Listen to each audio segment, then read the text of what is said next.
একটা কথা সব সময় মনে রাখবে, বিদ্যা দদাতি বিনয়ং। আমি পড়াশোনা করব বাবা, অমনোযোগী হব না। তুমি কি আমায় কিছু বলতে এসেছো সুভাষ?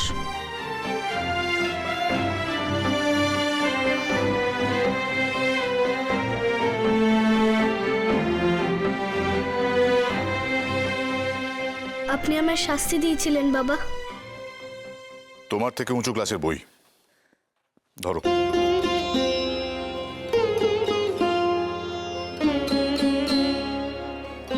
এক সপ্তাহ সময় দিলাম, পড়ে শেষ করতে হবে।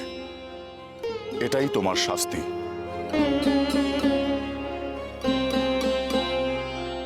পড়া ধরবেন না? এই বই তোমার পড়া হয়ে গিয়েছে? হ্যাঁ বাবা।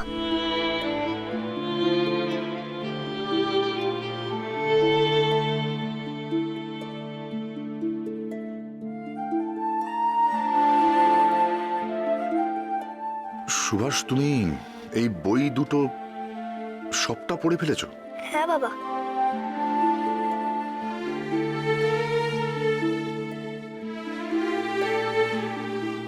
আমি তোমায় এই বই দুটো শুধুমাত্র পড়ে শেষ করার জন্য দিইনি সুভাষ। আমি চেয়েছিলাম এই বই দুটো তুমি আত্মস্থ করো, নিজের মনের মধ্যে গেঁথে নাও। তার জন্য এই বইয়ের মানে তোমায় বুঝতে হবে। রবিনসন ক্রুসোর গল্প পড়ে আমি মানে বুঝেছি বাবা। যতই বাধা আসুক না কেন, সেটাকে পেরিয়ে যেতে হবে চেষ্টা আর ইচ্ছা শক্তির জোরে।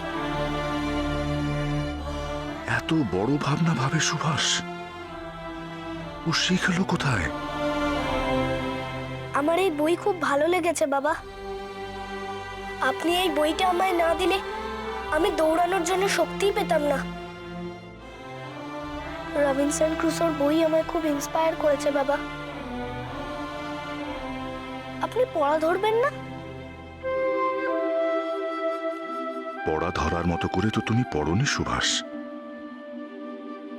তুমি যে বড়দের মতো আত্মস্থ করেছো বইটা।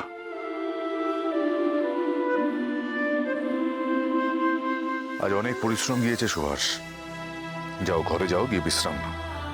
আর হ্যাঁ, ঠিক এভাবেই তুমি জীবনে এগিয়ে যেও। সামনের পরীক্ষা, তারপরের পরীক্ষা, আরো অনেক বড় পরীক্ষা, অনেক বড় দৌড়।